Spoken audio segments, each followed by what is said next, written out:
जय हिंद। आइए देखते हैं इस वीडियो में होमोफोन्स। होमोफोन्स के अंतर्गत कैसे कौन से वर्ड्स या होमोफोन्स एक ग्रामेटिकल वर्ड है। होमोफोन्स का मतलब होता है, होमोफोन्स जो है दो वर्डों से मिलकर बना है। आज का हमने 3 होमोफोन्स लिए हैं। होमोफोन्स सबसे पहले जान लें कि होमोफोन्स किसे कहते हैं। What are homophones. Homo means होता है, होमोफोन्स वर्ड्स जो है it is made up two words, यह दो शब्दों से मिलकर बना हुआ है। Homo plus phones. Homo means होता है इक्वल और सिमिलर, और फोन्स मीन्स होता है साउंड्स।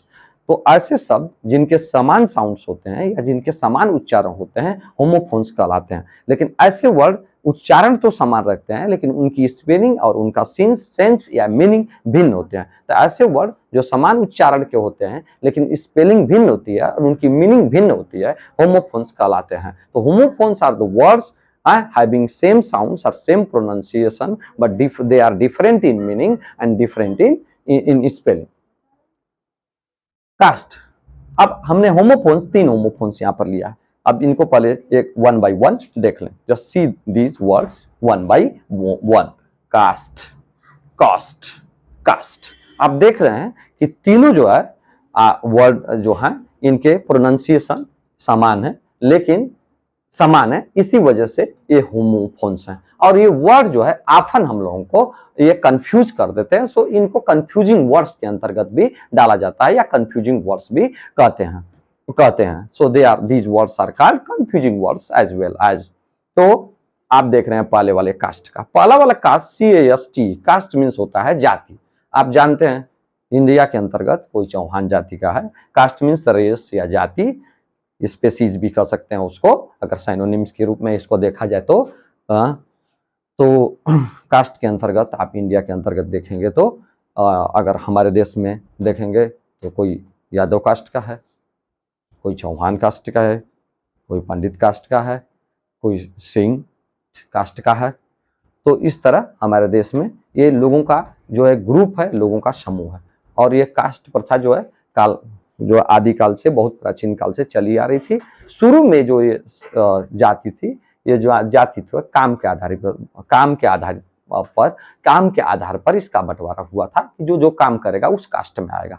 लेकिन कालांतर में क्या हुआ, उत्तर वैदिक काल में आप कह सकते हैं कि उत्तर वैदिक काल में ये जो है अब जो कर्म के आधार पर व्यवस्था चली आ रही थी उसने रूप जात की व्यवस्था का रूप धारण कर लिया।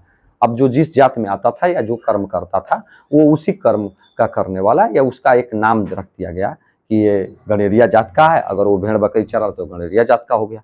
हाँ, तो इस तरह की जाति व्यवस्था। तो भारत को पूरी तरह अगर बर्बाद किया जाए और भारत अगर इन्वेडर्स भारत पर आक्रमणकारी सफल हो पाए या भारत पर ब्रिटिश या अन्य लोग हुकूमत कर पाए, रूल कर पाए, तो इसका अगर तमाम फैक्टरों पर चर्चा किया जाए तो एक फैक्टर जो है कास्ट भी आ जाएगा, जाति व्यवस्था भी आ जाएगी।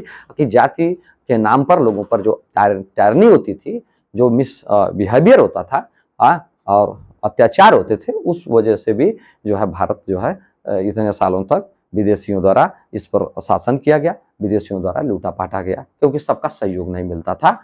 तो ये देखिए, तो इस कास्ट का मतलब होता है जाति। Caste system was rigid during Rajput period. यह पार्ट्स ऑफ स्पीच के हिसाब से देखा जाए according two parts of speech, तो इसका मतलब होता है ये according two parts of speech जो है नाउन है। तो ये caste system was rigid during Rajput period. आप कह सकते हैं कि राजपूत पीरियड के दौरान या राजपूत काल में कास्ट सिस्टम जो है रिजिड थी, कठोर थी, दैट इज स्ट्रांगली फॉलोड। यह कास्ट सिस्टम जो है स्ट्रांगली फॉलोड की जाती थी, यानी कि कठोरता से स्ट्रिक्टली इसका अनुसरण किया जाता था। जो जाति व्यवस्था हमारे यहाँ बन गई थी ब्राह्मण, क्षत्रिय, वैश्य और शूद्र की। तो ये या और इस तरह भी इसका प्रयोग कर सकते हैं, they belong to lower caste. अगर दूसरा सेंटेंस आप बना सकते हैं, वैसे बहुत से सेंटेंस लेकर इसको बना सकते हैं। हाँ, तो they belong to lower caste, वो निम्न जात से संबंधित हैं। I am Chauhan by caste, they are Yadav by caste. मैं चौहान कास्ट से चौहान हूँ और वो कास्ट से यादव हैं। इस प्रकार आप कह सकते हैं। अब इस कास्ट का मतलब दीजिए। ये कास्ट जो है, इस कास्ट COST, ये भी कास्ट ही कहा जाएगा। तो कास्ट इसका भी उच्चारण वही होगा, क्योंकि सारे होमोफोन से तो लगभग उच्चारण एक ही होगा। तो ये हो जाएगा कॉस्ट। तो ये इसको कहेंगे cost. Total cost of this car is 7 lakh, is ₹7 lakh. तो कॉस्ट मीन्स हो जाता है प्राइस, कीमत या वैल्यू, कीमत। कीमत से मतलब होता है। इस कॉस्ट का मतलब कीमत है, तो कीमत। और यहाँ कीमत होना, इसको वर्ब के रूप में भी प्रयोग कर लिया जाता है, कीमत होने से भी इसका मतलब हो जाता है। तो अगर सेकेंड सेंटेंस इस वाले देखें तो पहले में इसको नाउन की तरह यूज किया गया, the total cast of this car, the total cast of this car is ₹7 lakh. तो यहाँ पर जो है इसको नाउन के रूप में यूज किया गया। तो टोटल कीमत जो है कि इस कार की जो टोटल कीमत है या कुल कीमत है वह जो है 7 लाख रुपया है। What is the cost of your book, तुम्हारे किताब की क्या कीमत है, आप कह सकते हैं। और अगर इसको नाउन के रूप में वर्ब के रूप में अगर आप प्रयोग करेंगे तो आप कह सकते हैं it cost nothing to do good. ऐसे आप कह सकते हैं कि अच्छाई करने में या अच्छा करने में कुछ लगता नहीं है, कुछ पैसा खर्च नहीं होता है, कुछ जाता नहीं है, या कुछ स्पेंड नहीं होता है। तो यहाँ पर इसका मतलब स्पेंड से हो जाएगा, खर्च करने से हो जाएगा, या लागत से हो जाएगा, लागत लगने से हो जाएगा। तीसरे वर्ड पर बात करते हैं, just move to the third cast. CAST इसकी स्पेलिंग देख लीजिएगा, स्पेलिंग भिन्न होती है, मीनिंग भी भिन्न होती है, उच्चारण समान होता है, तो ऐसे वर्डों को ही होमोफोन्स कहते हैं। ये वाला कास्ट जो है, all the people who act in a play, ये कास्ट नाउन के रूप में भी काम करता है, और इस कास्ट को हम जो है नाउन के रूप में काम करता है, और इस कास्ट का मतलब ढालना भी होता है, इसका मतलब फेंकना भी होता है, तो मोल्ड भी हो जाता है, टू थ्रो भी हो जाता है, टू असाइन भी हो जाता है। इस तरह से इस कास्ट के कई मतलब हो जाते हैं। तो इस अगर कास्ट की बात करें तो देखिए, सिनेमा कोई सिनेमा, जैसे मान लीजिए शाहरुख खान की कोई मूवी है या अक्षय कुमार की मूवी है, जितने भी उसमें कलाकार वो कास्ट हो जाएंगे। तो कास्ट का प्रयोग कलाकार के लिए किया जाता है और एक कलेक्टिव नाउन में रखा जाता है, कलेक्टिव नाउन।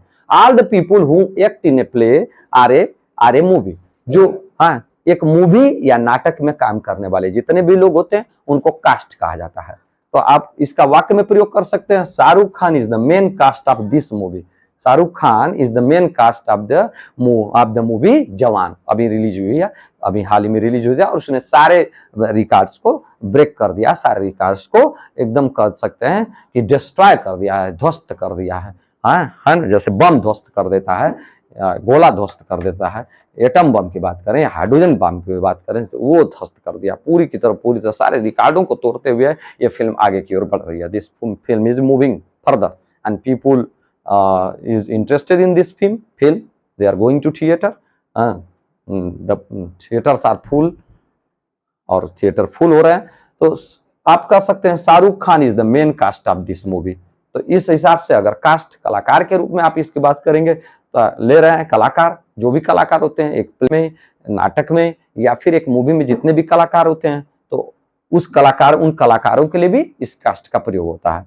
तो कास्ट मीन्स कलाकार हो जाएगा, कास्ट या कलाकारों के समूह को, या जो भी आर्टिस्ट हैं या एक्टर्स हैं उनके समूह को कास्ट कहते हैं।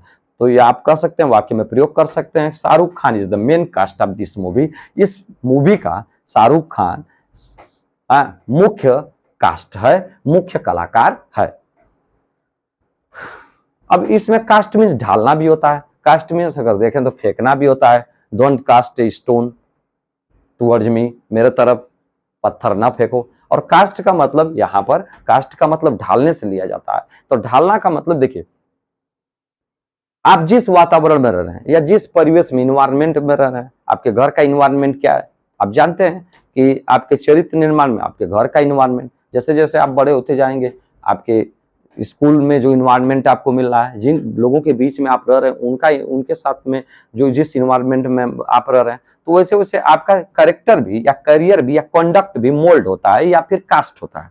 तो ये सारी चीजें आपके कंडक्ट को क्या करती हैं, आपके कंडक्ट को प्रभावित करती हैं, और आपका कंडक्ट उस हिसाब से बनता भी है। आप किस तरह की मूवी देख रहे हैं, ये सारी चीजें आ जाएंगे, तमाम फैक्टर हैं जो यहाँ पर। या कास्ट का मतलब to mould, to throw, to assign भी हो जाता है, तो ये वर्ब के रूप में भी काम करता है। तो इस तरह वर्ब के आप एक वाक्य मैंने दिया है, the environment of Prayagraj cast my conduct.